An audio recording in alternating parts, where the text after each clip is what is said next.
আজকে বানাবো রাঙা আলু দিয়ে পরোটা বা লুচি। তার জন্য নিয়ে নিয়েছি একটা রাঙা আলু।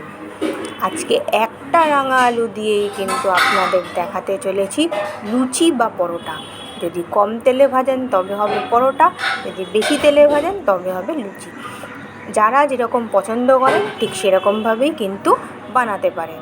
তো নিয়ে নিয়েছি রাঙা আলু, এটাকে খোসাগুলোকে ছাড়িয়ে নিয়েছি, নিয়ে এরকম ছোটো ছোটো করে কেটে নেওয়া হয়েছে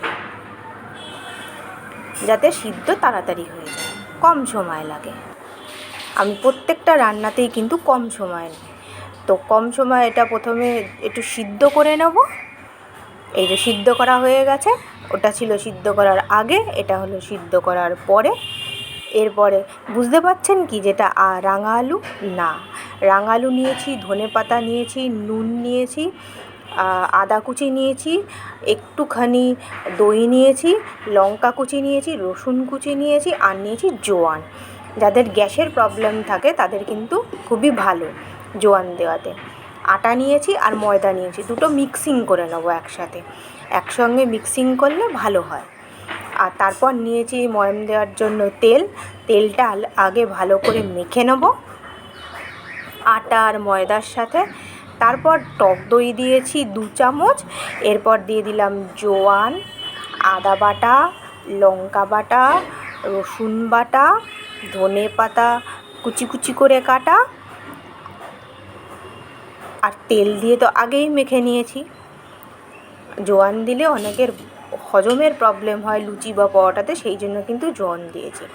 আর সিদ্ধ করা রাঙা আলুগুলো দিয়ে দেওয়া হয়েছে, একসঙ্গে ভালো করে মেখে নেওয়া হবে। মেখে নিলে কিন্তু আজকে তৈরি হয়ে যাবে রাঙা আলু দিয়ে লুচি। আর নুন লাস্টে দিয়েছি, দিয়ে ভালো করে এটাকে মেখে নেওয়া হচ্ছে। আগে আলুগুলোকে ভালো করে চটকে মেখে নিতে হবে, আর তারপর ভালো করে ময়দা আর আটার সঙ্গে মিক্সিং করতে হবে। এটা কিন্তু খেতে খুব অসাধারণ লাগে গরম গরম, আর ফুলকো ফুলকো হয় না, এটা মুচমুচে হয় খেতে। মোটামুটি দেখুন আটা মাখা হয়ে গেছে। এটাকে মোটামুটি 15 মিনিট থেকে 20 মিনিট রেখে দেবো। রেখে দেওয়ার পরই কিন্তু তেলে ভেজে নেব, তাহলেই হয়ে যাবে লুচি বা পরোটা। এরকমভাবে ডুমো ডুমো করে ভাগ করে নিয়েছি, সব রেডি তৈরি হয়ে গেছে, শুধু বেলা আর ভাজার অপেক্ষা আছে। তো সেই জন্য কড়াতে তেল দেব। তার আগে কড়াটাকে গরম করতে দিলাম, ভালো করে গরম করে নেব। তেল দিয়ে দিয়েছি। এবার এর মধ্যে একটা একটা করে লুচি ছাড়বো। আমি একটু অল্প তেল দিয়ে রান্নাটা করছি, কিন্তু খেতে কিন্তু এগুলো খুব মুচমুচে হয়, ফুলছে দেখতেই পাচ্ছেন। এপিঠ হলো, এবার ওপিঠটাও করে দিলাম। দেখেই মনে হচ্ছে মুচমুচে হয়েছে, আর সত্যি তাই এটা খুব মুচমুচে হবে। আর রাঙা আলু অনেকেই খায় না, তো আজকে কিন্তু রাঙা আলুর রেসিপিটা আপনাদের সামনে এনেছি এই জন্য। একটা একটা করে ভেজে নেব। আলুর তরকারির সঙ্গে বা যে কোনো তরকারির সঙ্গে বা এমনিও কিন্তু এই লুচি খাওয়া যায়। তো ভাজা কিন্তু একটা হয়ে গেল, দেখতেই পাচ্ছেন কি সুন্দর দেখতে হয়েছে, তাহলে খেতে কত ভালো হবে।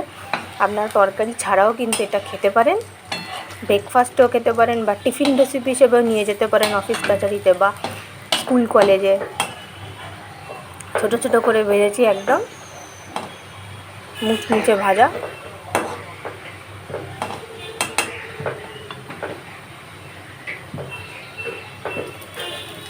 আর ধনেপাতাটা দেখতে পাচ্ছেন, ধনেপাতাও দিয়েছি। তো একটা একটা করে এরকমভাবে ভেজে নেব।